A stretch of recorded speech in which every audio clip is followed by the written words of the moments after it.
Georges Méliès was born in Paris on December 8, 1861, to Jean-Louis Stanislas Méliès, the wealthy owner of a shoemaking company.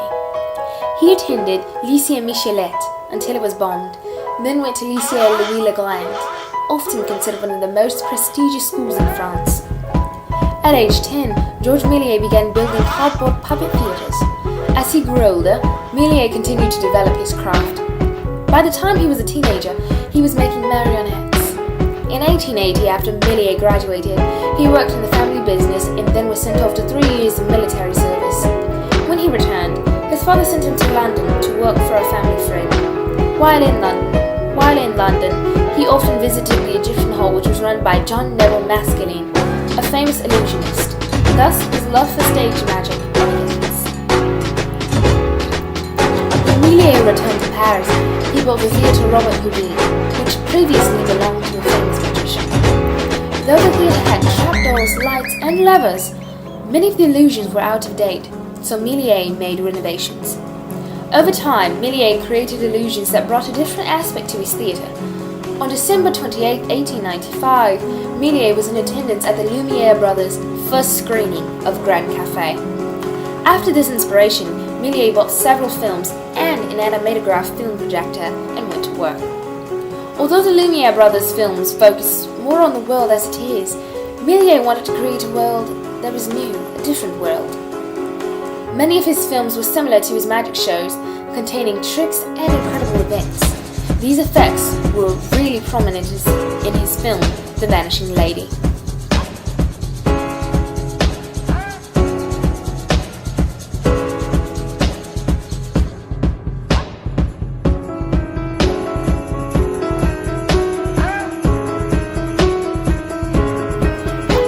In this clip, you can see just how much inspiration Méliès gets from his magic shows. This film is also very two-dimensional. It neither has depth nor field, and both characters move as if they're on a stage. The entire film is shot from the point of view of an audience member with a really good seat.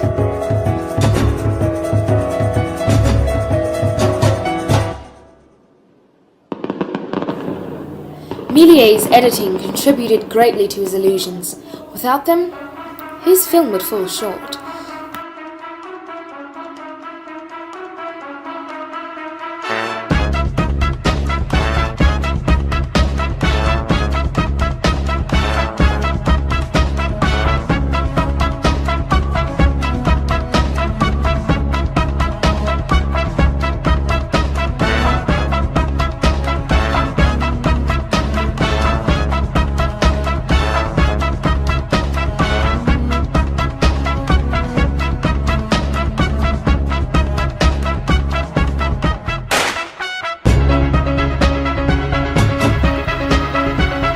In 1902, Georges Méliès directed his most famous film, A Trip to the Moon.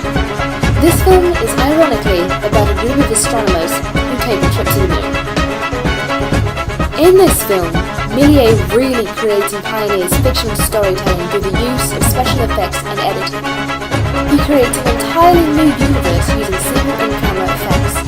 Thus, the reason why he is considered the father of special effects.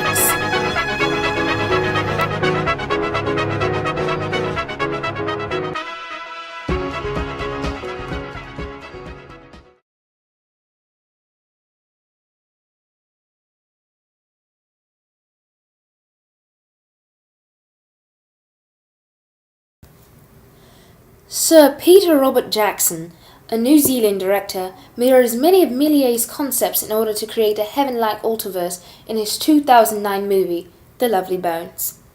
This film is about the Salmon family and their cope with the murder of their eldest child, Susie. My name is Salmon, like the fish. Okay, shipmate, take it away. First name, Susie. Bye, Dad. Bye, Susie. You are beautiful, Susie Salmon. I was 14 years old when I was murdered You're the salmon girl, right? on December 6, 1973. We didn't find her, Mrs. Salmon. I'm very sorry. Dad, she's dead, isn't she?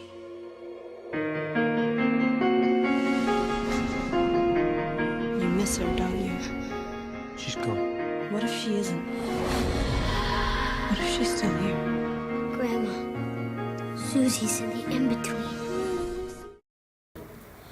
Throughout the film, Jackson uses editing and special effects to design the in-between that Susie goes to once she's murdered.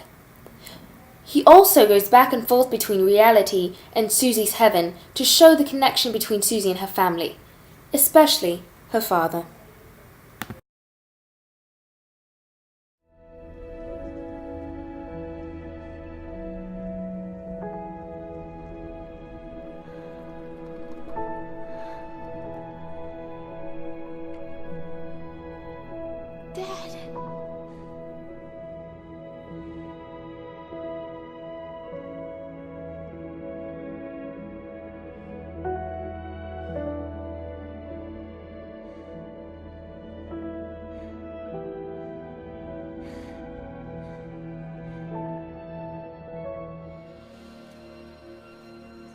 Dad.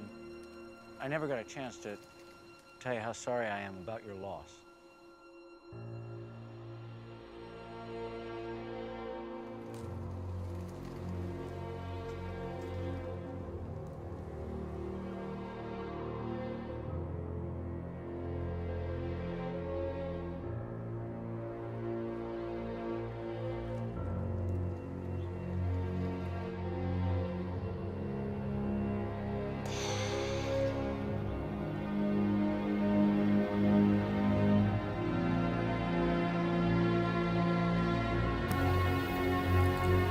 Susie's heaven is very abstract and fantastic. Jackson also directed the Lord of the Rings trilogy and the Hobbit trilogy. Both trilogies are about fantastical creatures in a parallel 1937 world. His storytelling is very similar to Melies in that way. They both use editing and special effects to make the audience consider the possibility of a world outside of what we, the inhabitants of the earth, are used to.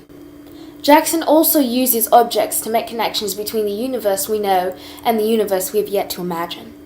The only difference between the two directors is time and advance in technology. Had Melies been alive now, I definitely believe he would be directing high fantasy films such as Lord of the Rings and The Lovely Bones. We're frozen. We're gone. I was alive. I was alive in my own perfect world.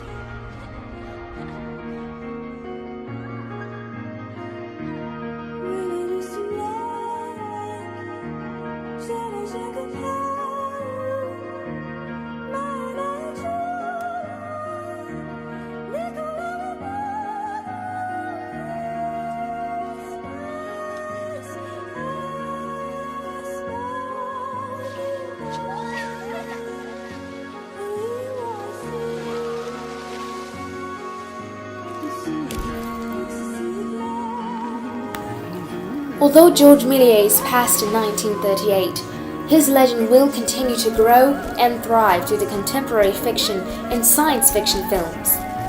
With directors such as Peter Jackson to keep up the good name of fictional storytelling, the father of special effects and his ideas will never die.